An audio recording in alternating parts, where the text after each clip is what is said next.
It's my great privilege and pleasure now to introduce today's presenters, José Rodríguez and Susan Kolls.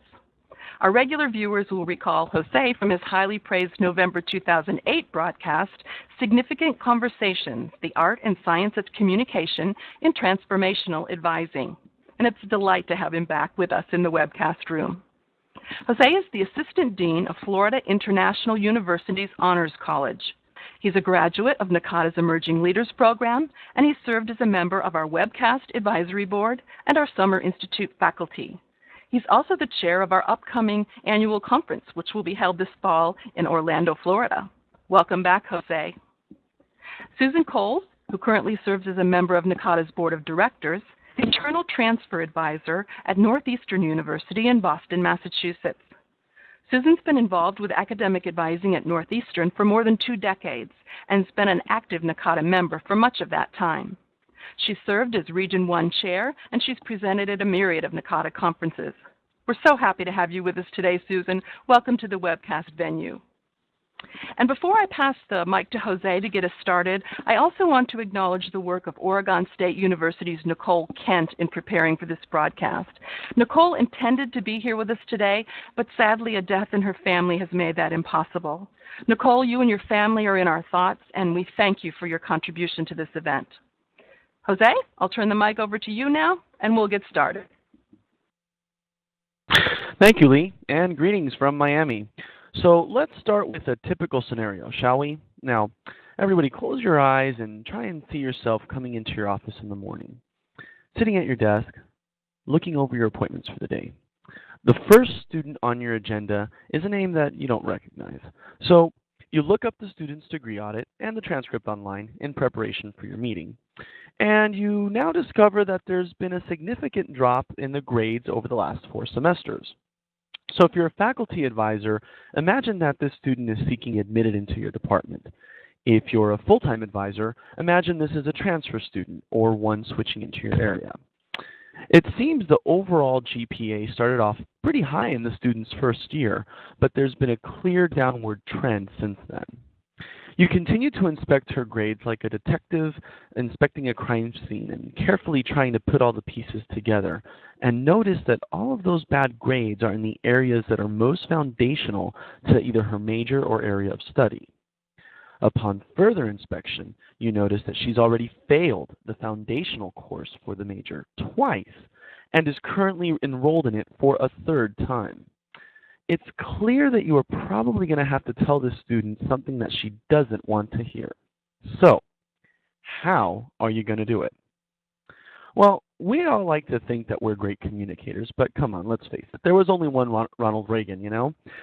The truth is that some of us are here today either because we're not so good at communication as we would like to be, or perhaps not even as good as we think we are.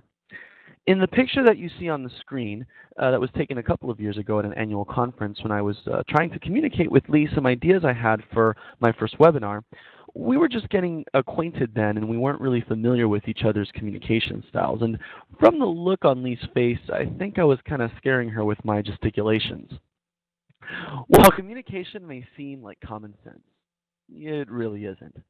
There are many factors that contribute to how a message is delivered and how a student interprets and then deals with the message.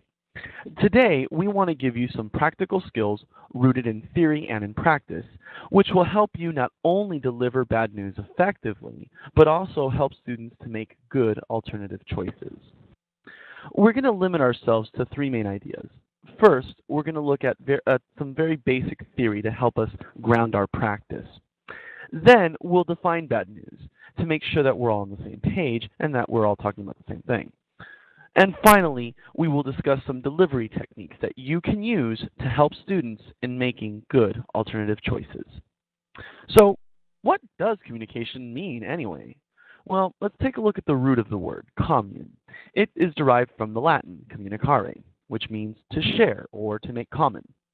So communication then isn't simply the transmission of information. Instead, effective communication involves putting things in a way that students will then understand in the way that you've intended it for it to come across. In my previous webcast on transformational advising, I discussed communication theory at length, and I have included some additional reading material in your handouts. But for today, I'll just briefly review a basic way of understanding how we create and share meaning. I call it the 3 codes of meaning, or the 3 V's: verbal, vocal, and visual, also known as language, paralanguage, and nonverbal communication. So the verbal code, or language. This is any words that are spoken or written. It generally refers to just the words that you choose when we speak or when we write emails and letters, the language that we speak in, whether it's English or Spanish, French, Mandarin, Portuguese, and the grammar of that particular language and the usage of words in that particular language. Simply telling someone that they're never going to make it into medical school versus they may not have requirements to be competitive, regardless of voice. That's the language, how you pick your words. The next piece, though, is the vocal code, or paralanguage, which means beyond words. This refers to how we sound when we speak. Paralanguage includes such things as volume, pitch, inflection, rate, pauses, and emphasis. So volume is just simply how loud or soft we speak. It's literally like a knob on the radio, or if you prefer, that little circle thingy on your iPod. Some people are low talkers. They just speak very quietly, and it can be very difficult to hear them. Some people naturally speak loudly. Whenever I call my mother, I find that I have to hold the phone a few inches away from my ear because she's just a very loud person, well, being from South Florida, and possibly going deaf. But anyway, changes in volume can sometimes indicate changes in temperament. Many times when we get angry, we tend to raise our voice. When we want to make a particular point, we may say it more loudly. Pitch is simply the highness and lowness of tones. We typically don't speak like the guy from Ferris Bueller's Day Off. Remember him? Bueller. There is usually a rise and fall to our voice as we speak. Now, inflection is where that particular rise or fall will land on a word. So when we ask a question, we typically inflect that final word. When we make a statement, our pitch will fall towards the end. Inflection can drastically change the meaning of a sentence. The word over which we place the inflection will be stressed and therefore become more meaningful or significant. So when you're delivering bad news to students, we have to be hyper vigilant of where our inflection falls. You have to be very deliberative in your choice of which word deserves that emphasis. Rate. This is just simply how fast or slow we speak. Some folks just speak really slowly all of the time, and others speak so fast you can hardly understand what that's being said. Others speak so fast. I said that a little too fast now, didn't I? When delivering bad news, however, you're probably going to need to slow down your rate of speech and be more cognizant of it. You want to make sure that the student is understanding what you're saying. This slowness and rate is combined with obviously the appropriate intonation and pitch. You don't want to sound patronizing either or pejorative.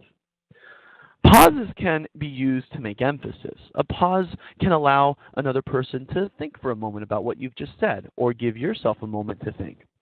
Pauses can be either filled, as in, okay, or unfilled. A little awkward, right? That's why most people use filled pauses without even realizing it. Now, pausing too much can make it seem as if you don't know or understand what you're talking about. Not pausing enough may not give the student time to think about what was said.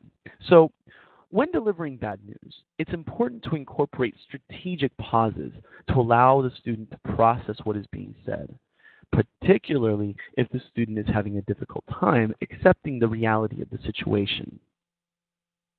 Emphasis is created when we combine the use of volume, pitch, inflection, rate, and pauses. I've taught courses in public speaking and business communication and continue to do so. And in my lectures, when I want to emphasize a particular point, I will raise my voice. I'm going to think about which word in particular I want to inflect, and I slow down my rate. Sometimes I'll use a pause for dramatic effect, or just to ensure that what I said was indeed understood.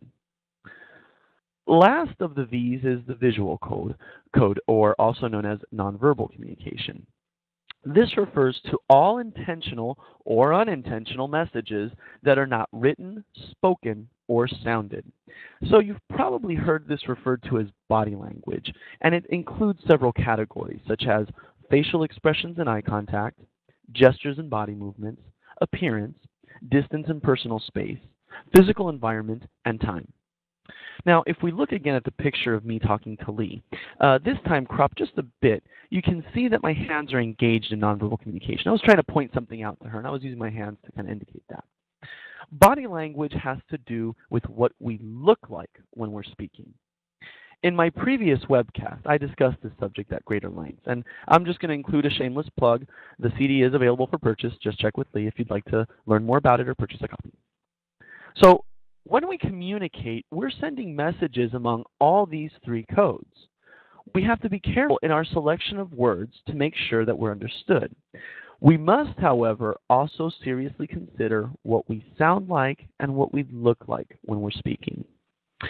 Communication scholars have found that the vast majority of meaning in communication acts is found in the vocal and visual code. So when there's a mismatch between the codes, when what you've said doesn't connect with what you sound like or look like, we tend to look for meaning not in the words that were chosen, but the way in which we sounded and what we looked like. So in delivering bad news, we have to be hypervigilant of our nonverbal communication. That's where we're sending most of our messages from. Scholars call this idea of hypervigilance high self-monitoring. Self-monitoring is simply the level of kind of self-awareness in relation to your communication acts and behaviors. So when delivering bad news, it's one of those situations that really requires us to be high self-monitors. We need to put just as much thought into how we vocalize and look as we put into selecting the right words that we want to get across. The right words will get us nowhere if we don't look and sound sincere as well. So the main idea here is that we need to be deliberative about our communication behaviors. We all need to look more closely at how we communicate and what communication is really composed of. While this may seem intuitive, it really isn't. And I want to emphasize here how important it is that we not take communication for granted. Being a good communicator means being deliberate in our behaviors. Understanding these facets of communication will help us in better developing our own communication skills. Being deliberate also means being aware of the student's psychosocial context. Where are they in their development? And more specifically, where are they in their cognitive and intellectual development in reference to the delivery and reception of bad news? Developing a good delivery technique is no good without understanding a student's developmental needs and abilities. Let's take a look at one theory of development crucial to delivering bad news, and that's of intellectual development. I'm going to assume, although Benny Hill said that we probably shouldn't assume, that there's a vast majority of us who are at least somewhat familiar with Perry. And if you don't have a higher education background, I would encourage you to either crack open an introductory book on student development or even read Perry's original work. I believe it was published in the late 60s. But Perry's theory of intellectual development. If you're not familiar with it, I have included some additional notes in the handouts that you can refer to and also some references of other articles that you may want to read. But just for the sake of time, I'm going to provide a cursory overview with a focus on how the theory can be applied to the delivery of bad news. The central premise in Perry's theory is that cognitive structures, that is, how we think about things, are shaped by how people view their experiences. Well, the key word being how people view their experiences, the subjectivity, right? So most students come to college having simplistic forms of thinking in which they interpret the world in unqualified polar terms of absolute right and wrong, good and bad. As the forms of thinking become more complex, the student seeks to affirm personal commitments in a world of contingent knowledge and relative values. Perry articulated a continuum of intellectual and ethical growth with positions of growth at various stages. Each position represents a point of view from which the student then interprets his or her world. Development then is fluid and not sudden. It does not involve a complete shifting of gears, rather, it takes time. You should now see the full list of Perry's positions on the screen. But again, for the sake of time, I'm just going to cluster the positions into kind of three fundamental differences in the process of meaning making. This is going to help us to better understand how students create and process meaning, and specifically when dealing with bad news. So first, I'm going to talk about dualism. A person in this mode of thinking or meaning making tends to view the world as being dichotomous, either or. There's good and bad, there's right and wrong, there's black and white, there's Republican and Democrat. Oh, just kidding. There's more. Knowledge is seen as just quantitative, right? There are facts, and that there are authorities, are the people who are giving the right answers. So to the student in this position, learning is essentially information exchange. You as the advisor are the authority. They are merely the recipients of the information. The transition to multiplicity will begin when cognitive dissonance occurs, when essentially this mode of thinking is utterly challenged. When the expert doesn't have all the answers, a disequilibrium will occur. Or when a student's sense of self is challenged, as when delivering certain types of news. For example, telling a student, you don't have the GPA to be competitive in our program. This dissonance forces students to substantively question their original thinking about the matter. Well, maybe it isn't all black and white and either or. Then they start to move into the stage of multiplicity. Students who have experienced cognitive dissonance begin to reevaluate their thinking, and they begin to move into this multiplicity mode of thinking. They begin to honor diverse views when the right answer is not yet known.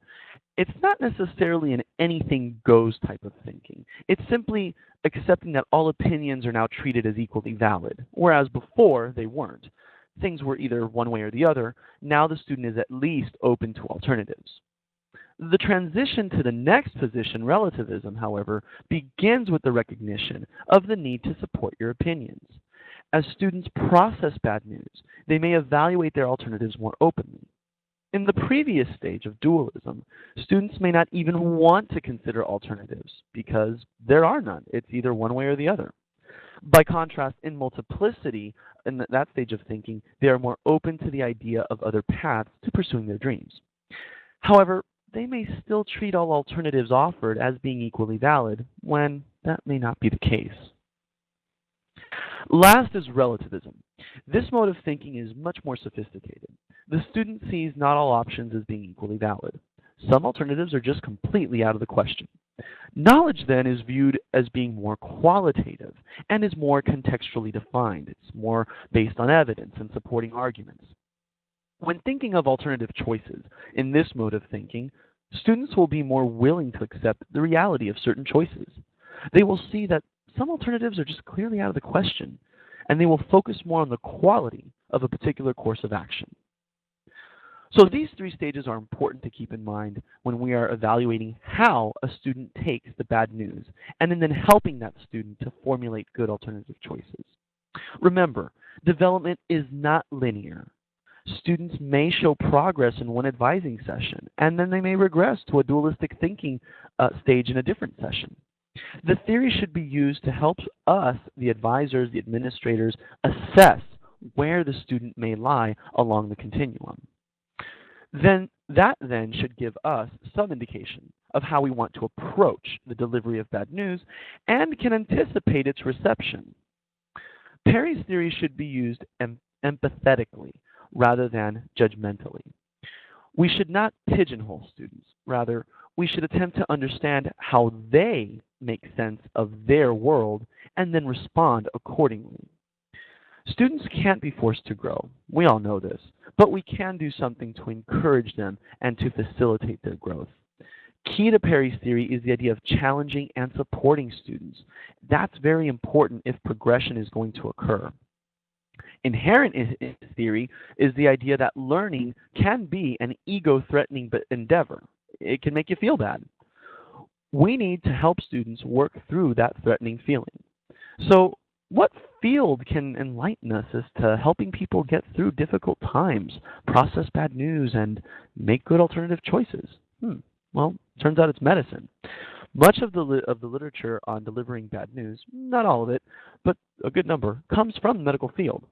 So I'm now going to hand it over to Susan, who's going to tell us more about some specific ways in which the medical field's approach to delivering bad news can illuminate our practice as academic advisors. Susan? Thank you, Jose. Okay, working off the student development theory and communication pieces, what we would like to focus on today is how we communicate with students at all levels of their development. To better understand how people process bad or stressful news, we decided to borrow some theory from the medical community. In medicine, the delivery of bad news is important, and for practical reasons, physicians must know not just the facts of the medical news that they have to deliver, but how that news might be received, what information the patient needs to understand the news, and the process they will go through once they have heard the message. In the Medical Oncology Communication Skills Training module, students are referred to an acronym to help understand the delivery of bad news: SPIKES. Let's look at SPIKES, and while we go through the points, try to think about similarities and the differences between patients and students in terms of delivery and reception news. Keep in mind the population of students with whom you work and what their unique needs might be. Where are they in their emotional development? The S in SPIKE stands for setup. It's important to have a plan in mind. Physicians must know the basic structure of the appointment in which they will deliver the news, and also understand the methods of delivery available to them. Most medical news is delivered face-to-face, but more and more we are getting news by phone and email. In what room will you be delivering the news? Where will the patient or student be when the news is delivered? The P stands for perception. What does the patient think? What are his or her expectations for treatment? What is their understanding of the disease? The I in SPIKE stands for invitation. Physicians can deliver all the news or just the information the patient needs at that moment. They have the luxury of being able to determine how much information the patient wants at that time. The K in SPIKE stands for knowledge. It's incredibly important that they use language that is easily understood by the patient. They have to make sure that the patient has the background necessary to understand the message, and then they shape that message to the background. The physician should also make sure that the patient understands what's being said, be direct, and prepare the patient that bad news is coming. The E in SPIKE for empathize. Physicians are encouraged to use empathetic statements, to say such things as, "I know this must be disappointing for you." They need to resist the temptation to make things better. It's important for the doctor to keep asking if the patient has any other questions until he says no. Finally, the S stands for summarize and strategize. Summarize clinical information that the patient has received and make a plan for the next step. Okay, so the medical community uses that touchy-feely acronym SPIKES. Just kidding. But it does translate with some clear changes to the academic advising community. I asked that you think about advising as I went through the acronym, and here are some of the ways we think the two are comparable. Again, as we go through this, please keep in mind the population with which you work and the needs of your students and parents. How would SPIKES work for you? Okay, the S is setup. All advisors should think about the place or places in which they advise. What's the setup of your office? Is it conducive to delivery of all kinds of news? Are you separated from the student by a desk, or do you advise at a table? Can the student get a tissue, or do they have to ask you for one? Do you work with distance learners, and if so, how can you set the student up? Should there be an email followed by a phone call, or the other way around? While many of these are physical setups, it is important to consider them. We also have to have an idea of how each advising session is going to be conducted. Do we start with the bad news, or do we ease into it with a review of requirements? Or do we start with small talk about the term? It's important to think about each advising session and the needs of the particular student and situation. The P stands for perception. What does the student think? What might the parents think? Student and parent expectations are sometimes very different from the reality. What are the perceptions of the student? What perceptions does the institution have regarding the outcome of your discussion? It's important to understand all perspectives as much as possible when going into the discussion. The I stands for invitation. While the medical community stresses finding out how much information the patient wants to know, that option is not always available in academic advising. There might be deadlines, there are certainly rules and regulations, and the student might be out of options in a particular situation. We have to take our cues from the information that we have to give, not from the student's willingness to hear that news. It may be possible to deliver the news in more than one meeting, but it's probably not. It's important to have follow-up, of course, but all the news needs to be heard as soon as possible. The K in Spike stands for knowledge. If you are dealing with the first-generation student, their knowledge of your institution's terms might be very different from a senior. Adults returning to school may remember the way things were when they initially attended college, but are not used to the changes. Parents may not have a thorough understanding of the ways that your institution works. You have to adjust the way in which you deliver information so that it fits the needs of the student or parent with whom you are speaking. This is also an opportunity to teach the student about your institution, terms, and expectations. The E, empathize. Be careful in empathizing. You can't allow the student to believe that you are creating opportunities if, in fact, you are not able to do so. You have to be understanding and sympathetic, but also firm and realistic. A patient may be ill. The doctor is directly responsible for that patient's care. A student may have failed out of your institution. That student is directly responsible for his or her failure.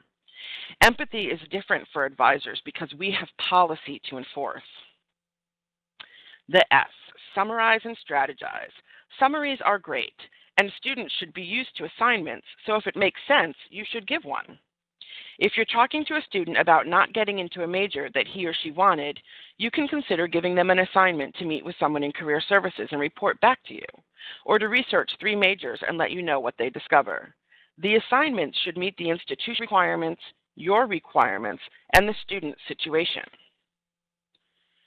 This overview of the medical approach to delivering news and the examination of the similarities between the delivery of news in medicine and in academics is helpful only if one understands what bad news is. In general, we understand what we mean when we say that something is bad, but on your screen you can see a formal definition taken from WordNet at princeton.com. Bad is having undesirable or negative qualities. News is further defined by WordNet as any new information about a specific and timely event. The best definition of bad news is again supplied by the medical community. The Medical Oncology Communication Skills Training Manual defines bad news as any information which adversely alters one's expectations for the future. This definition fits so well into higher education because we are often altering a student's expectations when we deliver bad news. Something as mundane as a closed course to us is a change of future plans for the student. It's important for us to understand that some of the news we deliver, simple university procedures, rules, or facts, is to the student bad news. Students need to process that information according to their emotional development. Since the medical community has their acronym, we thought it would be beneficial to provide academic advisors with an easy way to remember how to best deliver news to students. To that end, we came up with the following plan. Put all academic advisors on decaf. Personally, this is the only use of decaf that I can tolerate, being a consumer of at least 1 triple espresso a day, but I think decaf really helps in the communication of news to students.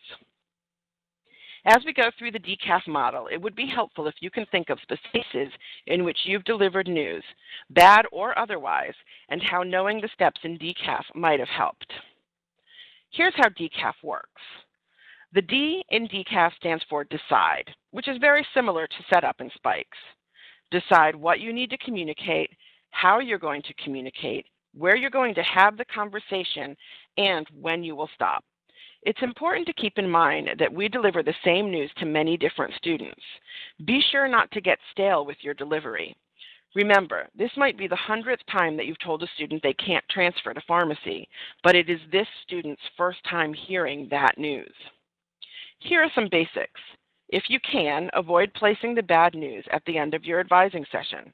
Place it in the middle if possible. Be sure that your office is inviting but authoritative. Decide when you will end the conversation. Try to have some information that will help you end. I try to have a bit of non-academic information about the student at my fingertips, either from meeting notes or from their admissions file.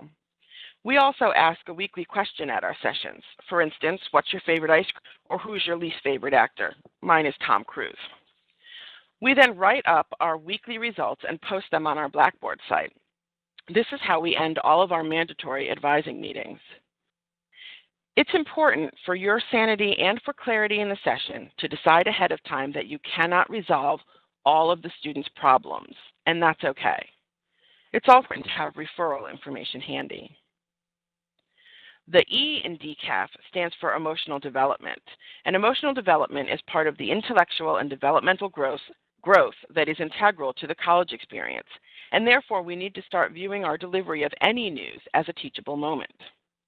It's important to keep in mind the skill level of your student and balance that to the challenge level of the situation. For instance, you would never put a third grader into calculus. They don't have the skills for success. The same holds true for a first-generation college student who is new to campus and doesn't know what majors are offered. You would not make them choose one without providing them with the materials necessary to learn about their options. It's important to quickly assess a student or parent's skill level and balance that with the situation that you have before you. Understand that students in situations where the challenge level is too high often feel completely overwhelmed and anxious. Bad news proves to them that they have failed. However, we can help them find relief.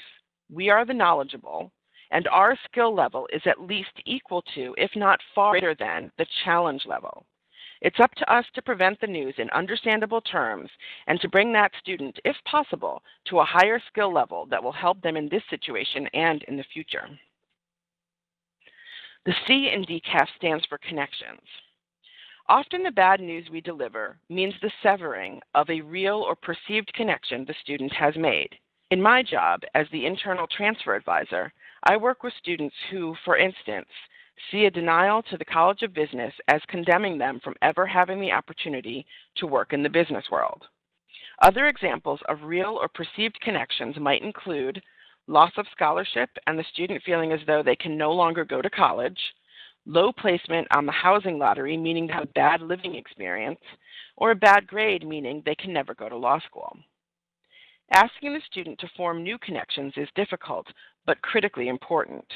I refer to this step as alternate paths. If this is something that you do repeatedly, have alternate path information available. If you can get the student to think ahead about alternate paths, do so. For instance, what are you going to do if you don't raise your GPA and get your scholarship back? What would you see as your alternatives? I require alternate path thinking during the term when a student is on contract with the internal transfer program. In fact, I put it on the contract at the start of the term.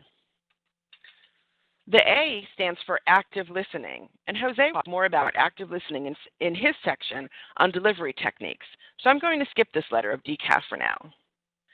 Finally, the F, follow-up.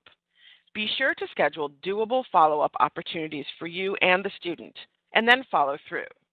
If you say you're going to email the student, put an email appointment on your calendar. Schedule the next meeting if it's going to be in person before the student leaves your office. Consider giving the student concrete assignments that will reinforce your discussions and will help them to create new connections. Remember that while we are delivering the bad news and then discussing the reality of what has happened, we are also teaching students how to handle bad news, helping in their emotional development.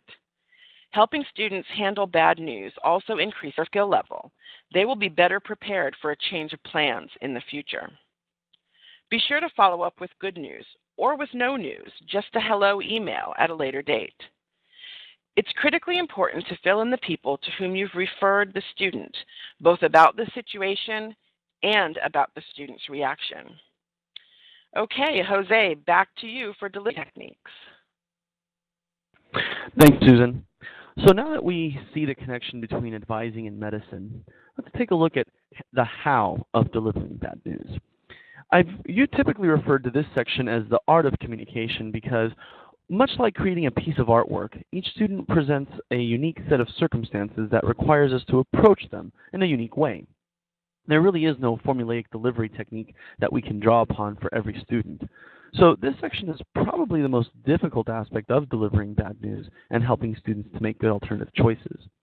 As Susan had noted, while bad news can change a person's perspective of the future in a negative way, there are techniques from the counseling world that we can use to help students better understand their position and hopefully see solutions for themselves. At the very least, this, quote, art of communication will help students in processing the consequences of hearing bad news. The three parts that I'm going to focus on today are active listening, reflection of meaning, and supportive confrontation. Active listening means being engaged with the student when she is speaking. It is being attentive to the student's verbal and nonverbal messages. Remember the three codes of meaning that we discussed earlier. Active listening is really about giving feedback, and this includes things such as paraphrasing, summarizing, and checking for accuracy of the conversation. Paraphrasing is simply restating what the student has said and can involve such things as sentence stems that help to summarize and personalize what the student has said. You can see some examples of the sentence stems on your screen, beginning with something like, well, it seems like what you're saying is, it sounds like, I'm hearing you say, and these sentence stems are meant to help clarify what the student has said. However, try and use them sparingly because you don't want to begin to sound too redundant. When paraphrasing, it's also good to use some keywords that will help to capture the main idea or that help to encapsulate the student's problems. You know, you're talking to a student and you realize there's a lack of parental support or a lot of arguments, career confusion. Last, it's good to use checkout statements. This is simply a brief question asking for clarification of what was said. You can see some examples again on the screen. Using checkout statements is a good way to make sure that you're not forcing your attributions or your interpretation of what you've heard onto the student. It is very important that you do not pass judgment or even sound as if you're passing judgment. These active listening behaviors are meant to ensure that what is being said is truly being understood by you, the advisor, and the student. Again, communication is sharing. This is crucial in effective delivery of bad news because you are simultaneously listening to the student and evaluating his cognitive and emotional development. How will the student take the news that I've just given him? Will she be able to get beyond the bad news and make some tough choices? In addition to active listening, reflection of meaning and feeling is needed to help clarify the needs of the student. Reflection of meaning is kind of just that, figuring out what the student is trying to say and then reflecting it back. It's as though we're putting up a mirror to the student to help him gain some perspective on what he's expressing. Some techniques that you can use to reflect meaning include the questions that you see on your screen. What does this mean to you? What is the lesson in that experience? What have you always wanted to do and why? Who is influential in your life? The purpose of these questions is to get at what the student is really trying to say. In our experience advising students, and I'm sure in yours as well, Susan and I both agree that often students have little insight, if any, into their own behaviors. Often, they just go through the motions of college and have never been asked a question that hits at a raw nerve, or let alone even faced with a challenge in their lives that forces them to question why they're doing what they're doing. This ties in with what Susan described earlier in the SPIKES acronym, perception. These kinds of questions can help you to gain a better idea of what the student's perception is of the situation. The last piece in delivering technique in the delivery techniques is providing supportive confrontation. We believe that it's our job as advisors to challenge students when they are contradicting themselves and when we feel that they're giving us mixed messages, when they need to hear a little dose of reality. But to effectively confront a student's contradiction, we have to do so supportively, and the technique includes some steps. The first is identifying the student's discrepancy or incongruency. Before you even open your mouth, you have to make sure that you've isolated the student's discrepancy in your own mind. It's very important that you not verbalize your ideas at this point. Instead, think about what is the student saying or not saying, and think of what and how you want to respond. In this process of identifying, you're reading in between the lines. You're listening and observing for the nonverbal cues that will belie the student's words. This is just like the decision step in decaf that Susan spoke about earlier. Once you've identified the discrepancy or contradiction, then you have to point it out to the student. Now you verbalize. So some things that you can say include, well, on the one hand, you're telling me that you want to go to med school, but on the other hand, you've also stated that you can't seem to pass chemistry. Am I hearing you correctly? Well, it sounds like, and then you go ahead and give out what you feel is the discrepancy. You should challenge the student to question her motives. You need to ask them why. This all must be done, however, in a descriptive and non-judgmental way. You're simply pointing out the discrepancies that she has stated. You're not passing judgment, and you have to make sure that you don't sound like you're passing judgment. It's important because students may feel attacked and will shut down. If we are to effectively confront these contradictions and misguided ideas, then we need to sound as though we care, not just tell them that we care. Okay, so you've pointed out the issue. Now you want to evaluate. So how did the student take it? Is the student exhibiting any insight into his or her decisions?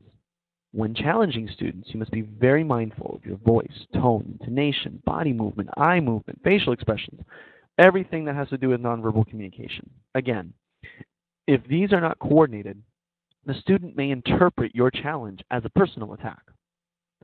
Lastly, you'll want to help the student to reframe the issue.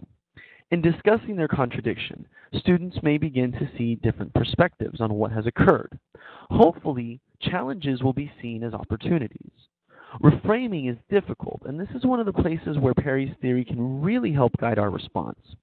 Depending on where you feel the student is in his or her cognitive development, you're going to adjust your response accordingly.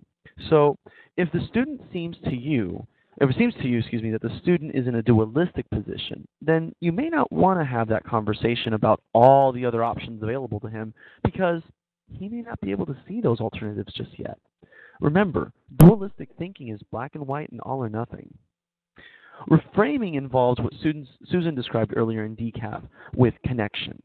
We need to help in reframing, help students make new connections and draw new paths. Bad news is, well, bad, as Susan discussed, because it adversely alters one's view of the future.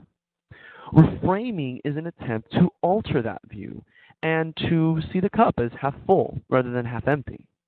Admittedly, this is the most difficult aspect of delivering bad news. So, today we looked at communication in more depth. We've defined bad news, connected our work with that of a medical doctor, and provided some techniques for delivering bad news. So, what reasonable conclusion do you think we can come to? Well, the obvious. One message doesn't fit all. And I think we all intuitively know that. However, it's easier said than done, and it's difficult to put into practice when you've got wall-to-wall students, emails, phone calls, bosses. I have a boss right now knocking on my door. No, I don't. I have a big sign.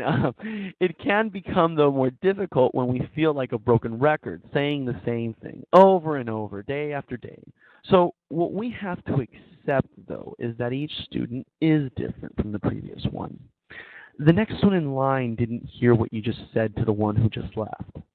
And each student comes with his or her own notions, whether they're accurate or not, of what she wants out of a college education. When confronted with bad news, many students react as though we've diagnosed them with some sort of terminal illness. Their sense of being and purpose is questioned, and in some cases shattered. It's almost like taking existentialism. As the title of this webinar says, delivery techniques can be helpful in getting the message across, and that will then help students in making good alternative choices. So it probably goes without saying that if at all possible, you should avoid delivering bad news via email, chat, text, or for the love of God, Facebook. The problem with delivering bad news via these media is that there are two key communication factors missing. And can you guess? You're right, vocal and visual, paralanguage and nonverbal communication. Most of these new technologies, while providing instant delivery and feedback, are missing the key pieces of what we look like and what we sound like when delivering bad news. Therefore, misinterpretation is bound to grow exponentially. So just think, have you ever gotten into an argument with someone over an instant message or an email? Have you ever sent out a sarcastic email that someone found offensive? Be honest. You know, until video conferencing technology becomes more ubiquitous and user-friendly, it will continue to be a daunting task to have to break bad news via these technologically assisted methods. For those of you who work with more online students, we suggest trying to use at least the phone for delivery of bad news. At the very least, you've got two codes covered. Even if the student can't see your face, she can still hear your tone of voice. Face-to-face communication, obviously, is still the best effective medium for delivering bad news, since you've got all three codes covered and you can ensure the message is being received in the way that it's intended. A quick add-on, if you have to use email, in my business communication class, I often teach students that bad news should be kind of couched in the middle or towards the end and not necessarily be the first thing that you write in an email. So, Susan, Susan and I, are now going to look over some vignettes and discuss how we can help students in making some good alternative choices. So I'm going to pass it back over to you, Susan. Thank you, Jose. As we go through these slides, it's important to keep in mind the ways in which these students and situations are similar to those that you encounter. Jose and I will introduce each situation to you and then offer suggestions on how we might deal with this case given the information provided. What might be helpful to you is to think not only of the specifics of these cases, but also, in general, the student type about which we are speaking. Okay, so vignette number 1, unexpected news. Veronica is an exceptional student who is studying behavioral neuroscience at your institution. When she applied to the university, she was unsure about what she wanted to pursue for a major, but knew that she loved the sciences. She has fallen in love with your institution and can't imagine attending elsewhere. She began to embrace her major to pharmacy after spending some time working as an intern in a pharmacy, but prior to her arrival on your campus. This was also after she submitted her application to your institution. She currently has a part-time job as a pharmacy assistant. She has taken many of the same courses required for first and second year pharmacy students and has a 3.8 overall GPA. Her skills in math, biology, and chemistry are outstanding. She is in all ways qualified for an internal transfer to pharmacy. Unfortunately, she is denied entry because there are no seats available in her class year. How can you deliver this news but still keep Veronica happy at your institution? In this case, it might be helpful to think about Veronica's situation as being similar to a student who might be closed out of a required course or who might have a new interest in a major that is not offered by your institution. What a difficult situation. This student is hearing bad news that is not at all of her making. She's doing what we encourage students to do, following her passion, examining her options, and finding the major that she feels is right for her. And not only has she done this, she's completed the right coursework and she's an exceptional student. She is the kind of student that the institution tells you they need in order to make happy alums. This is a situation I have faced more times than I can remember, and it's critically important for me to remember that this is new for each student. So I decided the setup for this situation should be threefold. First, I require students to attend an information session where I tell them in honest terms how difficult it is to transfer to pharmacy. Second, I talk to each student about his or her individual options. What would happen if he or she were unable to transfer? How can he or she still achieve that goal? Third, I email the student with the results of the academic review. This has to be an email because the reviews are conducted after grades for each academic term have been issued and before students return for the following academic term. For many students, a letter of denial may be their first Christmas gift. This step setup can be used with almost any population of students. If all of your work is with online students, you can require online participation in an information session and have online discussions about alternative paths. The denial email in this case is critically important. It must contain all of the information that the institution requires, but must also be personalized and meet the emotional needs of the student involved. The critical question asked in this vignette is how you can keep Veronica happy at your institution.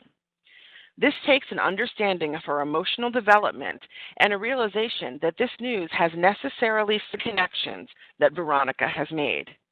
Veronica loves her institution, so that connection may be a bit damaged, but is probably not beyond repair. She may not know, but you should, what other options there are for her that will still lead her to her goal of becoming a pharmacist. What other majors can she pursue? How long is graduate school after that? What if she continues on her current path, but decides after she earns her undergraduate degree that she no longer wants to be a pharmacist? What does her current degree mean? Active listening is hard in email form, but the invitation should be in the email for Veronica to come in or call and speak with you further about this situation. She should also be referred to someone in career service for more discussion. It's important to follow up with Veronica. Keeping her happy means knowing that she is valued at your institution. A simple email after the start of the next term, checking in with her after her appointment with career services, contact of any kind is important. Veronica may not have gotten into her first choice major, but it's up to you to reassure her that this is still her first choice school. Jose? Thanks, Susan. So Irma is a third-year student majoring in biology. She has been consistently struggling with her science and math classes, nothing above a C+. Upon reviewing her record, you notice that she's taken chemistry over 3 times and only incrementally increased her grades. She's currently taking 16 credits in the semester and complains of the workload and how she, quote, has no social life. She wants to talk about beginning her medical school applications for the fall semester and states that she hasn't really looked into what is required for medical school other than the coursework and majoring in biology. She hasn't even done any research or volunteer work. So Irma is the type of student that needs to have, as Susan said, a frank discussion with her about her academic reality. Now, I had to totally make up Irma, right? She's a fictitious student. None of us have ever seen her. And it may help to begin with some active listening with Irma, asking her questions about where is she at and why is she going on, or what's going on and how are things doing. So you can try by using some direct supportive confrontation. On the one hand, Irma, you're telling me that you want to become a medical doctor. But on the other hand, you're also telling me that you're not doing very well in your science classes. What do you know about going to medical school? What types of medical schools do you want to get into? A question that taps into meaning at this point may also be helpful. I've often asked students in this kind of situation, so why do you want to go to medical school? What do you want, or why, do you want to become a medical doctor? Is it just for the money, or is there something more? Now, you're looking for the student to give you a broader answer. You want to tap into the student's value system. In this particular case, many students have said to me, after more probing and more reflection, I just want to help people. Well, that's their value. That's their guiding principle. Now, is medicine the only profession that, quote, helps people? Well, of course not. This is the moment to point it out in a gentle and non-judgmental way. And again, thinking about where the student is in terms of his or her cognitive development. If they're in a dualistic stage, they may not be ready for this. This is the moment to discuss other options if indeed they're ready for discussing those other options. Other paths do exist to achieving the same goal. Here's also where the reframing can occur. All of this has to take into account, obviously, the science part that we discussed in the communication, your vocalization, your paralanguage, and your nonverbals. Because if you don't do it correctly, it can backfire. Susan. Okay, thank you, Jose. So, vignette number 3, the salesman. This is the kind of student who appears to be listening, but not really hearing what you have to say. While I'm going to specifically talk about Frank, you might compare him to a similar with whom you've had the pleasure of working. Frank knows that he is capable of doing well in the classes required to transfer to business. He has not, however, earned grades that represent this ability. He has been denied a transfer and now must select another major. Frank keeps leaving the office and returning, each time to only continue his argument. Can he have just one more term to show you how serious he is? He's given it a lot of thought, and there really isn't another major that interests him. Who else can he speak with in an attempt to convince someone to give him another chance? What can he do to remain in the transfer program? Can he change to another major but continue to take restricted business classes and try to try at a later date? Why can't you see how capable he is? Throughout his visits, Frank has remained courteous and businesslike, but unmovable. How do you convince him that the news you have given him is final? Oh, Frank. Frank is a perfect candidate for some decaf tough love. Let's start with the D, which you will recall stands for decide. It's important to ask yourself these critical questions. What else do you need to communicate to Frank? Where should this conversation occur? How? And very important, when will you stop? For Frank, it's important to review what he knows. It might be best, in this case, to give Frank a verbal quiz. What are the requirements to transfer, and how does your academic record fit into those requirements? It's important to state at the start of the conversation that this will be the last time you meet with Frank about this situation unless there is new information. This doesn't close the door completely, but lets Frank know that he's going to have to move on. Clearly, Frank is on his emotional development, the E in our decaf. It may be that Frank has worn people down before and that this approach has worked for him in the past. It's important that you help Frank to understand that there are situations in which this is not appropriate. Get the information out there, cover what you need to cover, and then tell Frank that you need to talk to him about the way in which he handled the situation. Be frank with Frank. Frank may not be in a place right now to think about other connections, the C of decaf, but you have to steer him down that path. He needs to know not only that other paths are available, but that he has to take one of them. You need to show Frank the paths and give him a little push. Then let Frank talk. Apply the A in decaf by actively listening to what he has to say.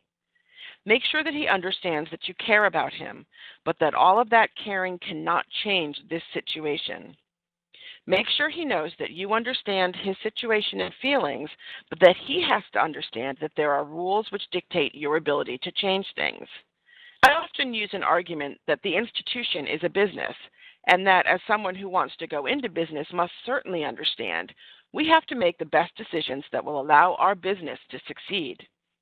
We're not saying that Frank is not destined to work in business. We're saying that our business is unable to hire him for the position that he wants at this time. The F in this case really means two things. First, you need to follow through on your promise that this will be the last time that you meet with Frank about this situation. If he comes back the next day to see you, meet him at the front desk and be prepared for awkward silence. I ask, what is it that you need to see me about today? Remember that it can't be about what we've been discussing. And then wait. If he says he wants to talk about the situation some more, I shake my head. And I wait some more. Frank needs to understand that you've moved on and that you expect him to, and that you know he can. Second, make sure at a later date that Frank is okay. Contact him around midterms. Give him enough time to have eased into his new path, and ask how he's doing. Make sure you have some recommendations. For instance, if he's chosen economics as his major, ask him if he's joined the Economics Majors Club. Make sure you know what they've been doing in their meetings and when he can next attend. Help him to strengthen those new connections that he's made. DCAF really helps us understand the role of the advisor in the delivery of news and the role of the advisor as teacher.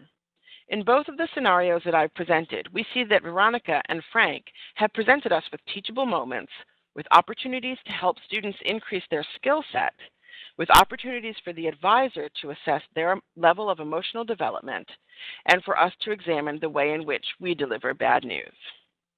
Jose will now present the last vignette. Jose? Thanks, Susan. I think that Frank has a cousin in Miami. Anyway, we have now Michael, and this is a limited enrollment major. So Michael is a second-year student attempting to major in public relations. The program is limited enrollment and has a GPA benchmarks that students must meet in order to be admitted in the major and continue taking courses. Michael comes to speak with you, but he seems completely unaware of what the requirements of the program are and how he either meets or doesn't the criteria for admission to the program. When you look over his record, you see that he is far from meeting the GPA requirement to get admitted. It seems to you that he won't be able to get a PA up in time to start the public relations major and graduate in a reasonable amount of time. So here's another situation in which your delivery of bad news can potentially be seen as what medical scholars say, challenging the student's sense of transpersonal meaning. In effectively delivering bad news, it's not enough to simply just being conscientious of our communication style. In fact, it's almost more important what happens after the news is delivered and processed. I've had many students like Michael whose range of reaction to the news of not being able to get into the major has been from utter shock to acceptance to belligerence. Medical doctors have long realized that delivering bad news challenges the way a person sees him or herself. In delivering bad news, then, we must be just as conscientious of the consequences as we are the precursors. So, how have I helped students like Michael make good alternative choices? Well, first, we begin with reflection and questions related to meaning. How do we see the student is processing this? I've never offered alternatives right away, but rather I try to assess where on Perry's continuum the student's cognitive development is. Is he open to alternatives? Is he in a multiplicity at least stage? Can he even accept mentally the fact of what I've just said? If not, then I may not address the issue right away, but rather reiterate the needed criteria that have not been met. I'll then work with the student to devise a timeline for entrance. I've often used a GPA calculator that a staff member of mine created on an Excel spreadsheet. And I've done searches on Google and found them online at various institutions as well. And I used this GPA calculator to show the student how many more credits would be needed with what kinds of grades to meet that entrance criterion. When he's faced with the hard fact that he would need, in some cases, my gosh, 60 some odd more credits of nothing but A's, well, the student's thinking suddenly starts to mature. They will invariably say things like, wow, I never looked at it like that. Well, what do you suggest I do? To which I would retort, well, what is it that you really want to do? I mean, forget about the major. Don't worry about what major you have. You're not going to get a wedding band when you walk across the stage, all right? What are your goals? What kind of career or work do you kind of see yourself in? And then depending on the student's response, I may take them to the Labor Department's website and show them the Occupational Outlook Handbook. If you're not aware of this resource, it's really an excellent thing, and it's very easy, BLS, Bureau of Labor Statistics.gov. This is an excellent resource to help students, show students what kinds of majors are really needed for any given occupation. One thing that you'll find very quickly from looking at this is that one's major does not necessarily equate to one's occupation. This is where we transcend simply delivering bad news, and we really move into the area of helping the students make tough choices, but ultimately better choices. Hopefully, by showing them this information, it will create disequilibrium. It will create cognitive dissonance that will then move them into a different mode of thinking and hopefully accept some of the realities of their situation. So these 4 examples are all that we have time to share with you today, but we have included a couple more in your handout that you can work on together with your group after the webinar. I'm going to turn it back over to Lee right now to prepare us for our Q&A segment. Lee? Thanks, Jose. All right, let's turn to our questions and see how many that we can get to in the time that we have remaining. If we are not able to get to your particular question, we have included Susan and Jose's email addresses in your handout, and you're welcome to email them after the event as well. I want to begin with a question that came in by email before the broadcast from our friends at Cal State San Marcos School of Nursing. They actually sent two questions, but I think we addressed the first one in our vignette about Irma, the pre-med student. So let's look at their second question, which I actually think kind of sets us up for another vignette. They asked, what do you recommend when a student believes that he or she is ready to graduate, but after completing the full academic evaluation, we have to deliver the news that the student needs additional coursework? Jose, you want to start us with that one? Thanks, Lee. Well, I have two answers to that one. I have a good response from a student and a bad response. I'll start with the good. It's interesting and it's difficult to say that to somebody, and it's almost embarrassing in a way, but it all depends exactly on how we get it out to them. So rather than just throw it out there and say, well, you've got another requirement that you got to do before you can graduate, I tried to ease the person in and asked questions about, and I looked over the file to make sure that there was nothing that was missing on our side, on my side, as I was advising the student. And, help the student understand that it really was her responsibility to make sure that she followed everything. Now, sometimes requirements will come up, for example, in schools of education, when the education policies and rules change, that it's not of the student's making.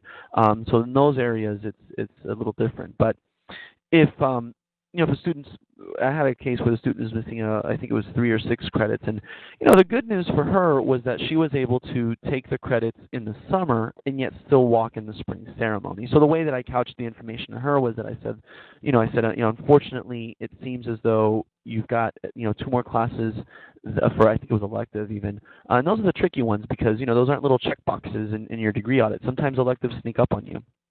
And she was able to take them in the summer and yet still walk in the May ceremony. And so that's what I focused on. I tried to, when I delivered the news to her, and she actually took it very well and did fine. The second student who was missing 1 credit for graduation, which those are always the ones that it just hurts because it's 1 credit. I must have been on an off day because I did not couch that bad news in a very good way. I just basically said, well, you've got 1 credit and you got to do it. And if you want to graduate, you got to figure out a way to get that credit. And the student, I remember, she let me have it for the way in which I responded to her. And so luckily I was able to work out something so that she did an independent study. I think it was in journalism, and she was able to get 1 credit. We found a professor, but I helped her find the professor who was willing to work with her for, just to do some sort of an independent study. I think she had an internship already that she'd been working on and try and get credit for it. So even on our bad days, our students will call us on it, and and it's funny because at graduation she was the one that hugged me the most when she walked across the stage. So I guess I was redeemed. Thanks, Jose. Susan, anything you want to add to that? Sure. Just quickly, I work with students who are trying to transition from one major to another, so I don't see them through to commencement. However, I also work out of the office of the registrar. So when I am telling a student that they are short their credits for commencement, it usually takes place at commencement. So it's a little bit different of a situation. For those of you not familiar with Northeastern, we graduate our undergraduate students in Boston Garden, which is where the Celtics play. It's hard to give them that news on that day, but what we try to do is really focus on the positives. You're in Boston Garden. Your parents are sitting up in the stands. Everybody on the floor of the garden looks the same. You walk through the ceremony. We do, it's about 2,800 graduates, but they all walk out with a diploma. However, no one knows your diploma box is empty. So for all intents and purposes, you look the same, enjoy the day, focus on the positives, and come in for advisor on Monday. So it's a little bit different of a situation, but it's still focusing on the positives of that particular thing. Okay. When I look at all the questions that have come in, I think they kind of coalesce into 3 basic topics. So I'm going to give you the sense of what those 3 are, and then we'll take them one at a time. First of all, people want to know how you figure out what peri-developmental stage a student is in. How do you go about assessing that really quickly? They also want to know what you do if you don't know ahead of time that you're going to have to deliver that bad news, and it happens just really quickly and suddenly. And then finally, they want to know how you assist students who are going to have to give that bad news on to their families afterwards. So let's start with Susan and that first piece. How do you quickly assess what developmental stage a student is in? That's a great question, and I'm sure that Jose will have a lot more to add to what I'm going to say, but I think for most of the students that I deal with, and one of the reasons my job is a little bit different is we're really talking about first and second year students. I tend to think that my students are at the beginning of really their development in Perry's theory. They are really at the beginning of their cognitive stage. They do tend to see things very dualistic. It's really, I want to major in business and nothing else. So I don't have to do a lot of assessment. I think that Jose is probably with a broader range of students, so it may be a bit more difficult for him to assess that. I think you're really looking a lot at the communication theory piece when you're looking at where they are in Perry's development. How are they approaching even talking to you? If they are sitting in your office with their arms crossed and they were uncomfortable coming to see you, and where are they in their terms of really their emotional development as well. That all goes into how I assess where the student is and how they're going to be able to hear the information that I have to give. I'm not sure if that exactly got to the issue, but I'm going to pass things off to Jose, so I think he'll be able to spread a little bit more light on that. Actually, Susan, I think that absolutely. You said a lot of the things that I was just going to say. The assessment part of how do you assess the students, again, you have to be really in tune with the student's verbal and nonverbal messages. It's not just about what the student is saying, it's about what the student is not saying. It's playing detective, right? If you've ever watched Law and Order, SVU, and they're interrogating someone and they say, not that we should be interrogating our students like that, but they're looking for cues in the person's nonverbal behavior that belie what the student is saying. So that I've had students, the full gamut from freshman through senior, who it's pretty apparent when you ask them a question, or let's say that Irma was actually a real student, and Irma, I had many meetings with her before she started to come to the realization that she may not be going to medical school. And the reason for that is because it became very evident to me that she was utterly stuck in this dualistic form of thinking. In fact, the first meeting I had with her, and her name obviously wasn't really Irma, but the first meeting I had with her, she seemed to understand what I was saying, was nodding her head. I had all the feedback, at least to me, was saying, okay, she gets it, great. She walked out the door. About an hour later, I get a call from her mother, irate, telling me that, how dare I tell her daughter that she's never going to go to medical school, and who do I think I am, and this, that, and the other. And so, that was interesting, because then I had to deal with the mom now as well. And so, in assessing where Irma was, it was, just pretty evident in the way that she responded to my questions. And when I queried her about things, that it was very black and white. I mean, it was it's either this or it's the other. It's either I'm going to medical school, I will be an utter failure. And that's how you can assess where the student kind of lies. You have to ask them questions, and you also have to really be in tune with the student's nonverbal responses. What is missing from what the student has said in order to better get a gauge of where kind of they're at. And how do we then kind of push them into that multiplistic, well, not push them, that's probably the wrong word, but, help them to move into that stage. And a lot of that, as Perry has, and others who studied Perry would say, it has to do with the challenging and supporting. It's not simply enough, and I didn't just tell Irma, well, you're not getting into medical school and that's the end of it, but it was, okay, I understand that you want to help other people, and she was the one that actually divulged that information, that she wanted to help people. And then I was able to try, once I got that nugget out of her, I was able to say, okay, now that you've said this, let's kind of start framing it in different ways so that you can see that medicine isn't the only way to helping people. It takes time. I mean, a lot of these things do take time. Okay, so the second piece.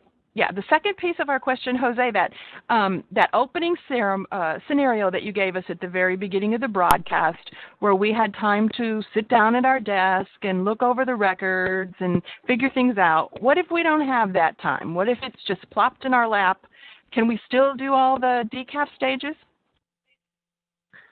You know, there's never a moment when that happens, Lee. So that's just an impossibility, and I refuse to answer. No, I'm kidding. Well, no, of course, and more often than not, unfortunately, it is just kind of thrown on our laps. And I think that the purpose of understanding things like decaf or the delivery techniques and all this stuff is that we try to just keep it in the back of our minds. Will there be moments where things will be plopped up in front of us very quickly and we have to make some kind of quick decisions and quick assessments? Absolutely. And I think part of it is just really being aware of the communication behaviors and what the students, again, are. What are they trying to say without words about their situation? Obviously, the best case scenario is to have time to look over things, but sometimes you'll be sitting in your office and a kid will just walk in, I know it happens to me, at least I'm trying not to let it happen too often now, but and they'll walk in, they'll sit down, and then, all of this stuff starts to come out, and you realize, oh my goodness, I need to help this person understand that where they're going may not be, kind of like the right way. It really requires us to think on our toes, and I think that developing our communication skills is just that. It's a skill. It's something that happens over time, and taking just, even if it's a few moments, just to contemplate. Okay, what is this scenario? Where do I see the student's thinking pattern is, and how can I then maybe respond accordingly instead of jumping to conclusions? I mean, that's the key part, I think, of Perry's theory as well, is that we not be judgmental. We have to be deliberative. Susan, anything to add? This actually happens to me a lot, and one of the best parts for me about putting together this webinar with Jose is the confirmation that that things that I'm doing are right on, and it's just always really nice to hear that. And part of what I have to do, and I know that I asked Lee to help me through the webinar doing this, is I have to slow down. And occasionally when a student comes in and I'm not prepared for a meeting, I will say that to the student, this is a new situation. Let me take a minute. Let me review some stuff with you. Here's a copy of your academic record. Let's go through it together.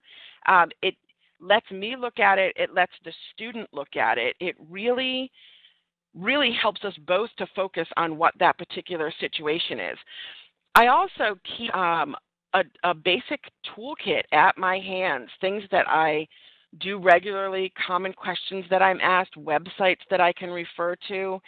If I need to give the student a minute to look over a website, that's a minute for me to do something else that will help me help the student more. And then I will, sometimes if it's a situation in which I need to do, I will say to the student, you know what, I need more preparation. I'm going to give myself an assignment and I'd like you to come back tomorrow and see how I've done. And then I tell the student what it is that I need to do to help them better. Then I do it. They come back the next day. They really feel like I've worked for them, which is a kind of a nice thing for them. Sometimes decaf has to be slowed down a little bit. One of the reasons I avoid it, the actual coffee, not decaf, the method.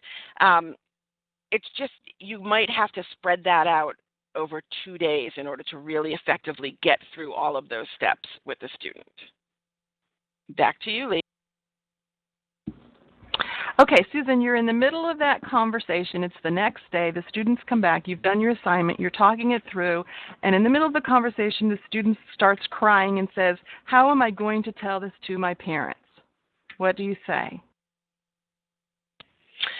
That's a great question. And the first thing that I do with a crying student, just so everybody knows, is we stop that situation sort of immediately. So I will not talk about whatever the situation is until that student really has their emotions in control. It's important for me at that point not to sort of barge ahead and try to solve their problem. That's not really what I'm there for at that time. What I'm there for at that time is to get them through their moment.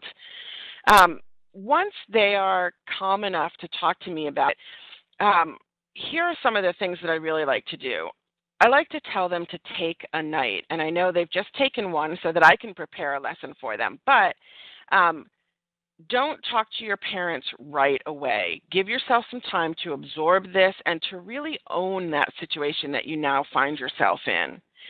Then I want to ask them to prepare for the conversation with their parents. The best examples that I have are students who are trying to get into engineering, and the interest in engineering isn't their own. That interest really is coming from a family member, and they're finding themselves unable to be successful and happy in that undergraduate career. And I think the real bottom line for me is all to first go with your parents love you. So let's move on from that, okay? Given that your parents love you, how can you prepare them for this change in your path and for, really finding what your path is and really taking ownership of your education? And then before they leave my office, I am their parent. I argue with them and see how they answer the questions that their parent might propose for them. And then in some cases, I will offer to speak to their parent if they think that's going to help. I try to avoid that, though, because I really want to empower the student. You want them to be able to sell whatever it is they are now focused on for their education. So I think it's really important to give the tools so that they can help themselves, but to be a backup if they might need it. Thank you, Susan. Jose, we've got just about a minute for you to address that topic. If Irma had given you a clue that she was going to go home to Mom, what might you have told her to help diffuse that situation before it started? Well, I've had other situations like that. I mean, a lot of what just said. I mean, just to reiterate. I've typically asked students, I've tried role-playing with them a little bit. I've tried just giving them pointers on what they should be focusing on, particularly in those situations where a student is going to tell the parent that they've decided to go down a career path that is not what the parents intended.